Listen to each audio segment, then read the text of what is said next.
हजारों ग्वाल बाल मिलकर भी नहीं एक क्षण थाम कर रख पाए गोवर्धन को।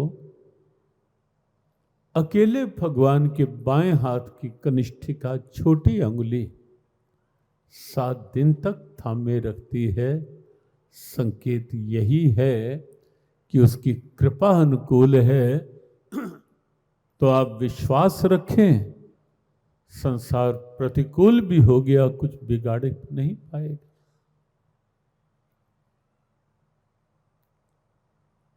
कृपा प्रतिकूल ना हो, कृपा की दृष्टि टेढ़ी ना हो।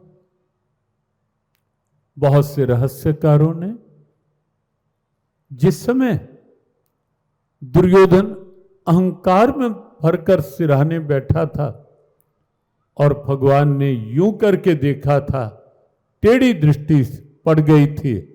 बहुत से रहस्यकारों ने तभी ये मान लिया था कि युद्ध का निर्णय तो आज ही हो गया। जिस पर भगवान की सीधी दृष्टि पड़ गई, कृपा दृष्टि पड़ गई, वो जीत गया। और जिस पर भगवान की वक्र दृष्टि पड़ गई, वो जीवन के संघर्ष में हार गया। दृष्टि भगवान की कृपा, संसार मिले अच्छी बात, खूब ऐश्वर्य मिले कोई बुरी बात नहीं, मकान मिले, दुकान मिले, प्रतिष्ठान मिले, सामान मिले, सम्मान मिले, कोई बुराई नहीं। भगवान कृपा करें, व्यासपीठ की शुभकामना खूब मिले, भरपूर मिले सबको। लेकिन व्यासपीठ का ये आग्रह भी कि ये सब मिल जाने पर अहंकार न जगा लेना, ईगो न बना लेना कि मैं इतना बड़ा। क्यों? क्योंकि मेरे पास इतना कुछ, मुझे इतना कुछ मिल गया। ये अहंकार न जगा लेना, प्रयास करना। जितना ऊंचा पद मिले उतनी विनम्रता बढ़े, उतना और कृपा का एहसास बने, उतना और ये भाव बने कि तेरी मेहरबानी का है बोझ इतना जिसे मैं उठाने के काबिल नहीं। अहंकार नहीं जगे, विनम्रता बने, झुकने का भाव बने। हम सब जानते हैं, जिस टहनी पर फल लगता है वो टहनी अकड़ती नहीं, वो टहनी और झुक जाती है।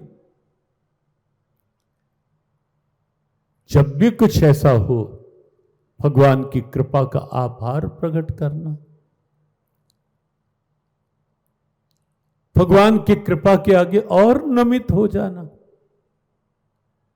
दृष्टि में अहंकार न भरना, दृष्टि में उसकी कृपा का आधार, दृष्टि में उस प्रभु का प्यार भरना।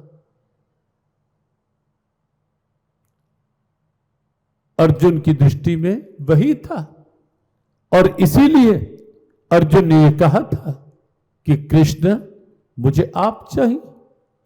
भगवान ने कहा अर्जुन, युद्ध में सेनाओं की आवश्यकता पड़ेगी, अस्त्र शस्त्रों की आवश्यकता पड़ेगी। मैं युद्ध करूंगा नहीं, शस्त्र उठाऊंगा नहीं, फिर मुझ निहत्थे क्यों क्या मांग रहा है तू? तब अर्जुन ने कहा था कि कृष्ण, मैं जानता हूं आप हाथों में अस्त्र शस्त्र लें या ना लें, लेकिन आपके हाथ इतने सक्षम हैं कि मेरे रथ के घोड़ों की लगाम भी यदि हाथ में ले लेंगे तो मेरे रथ को विजय के साथ ही पार ले जाएंगे। ये मेरा विश्वास है।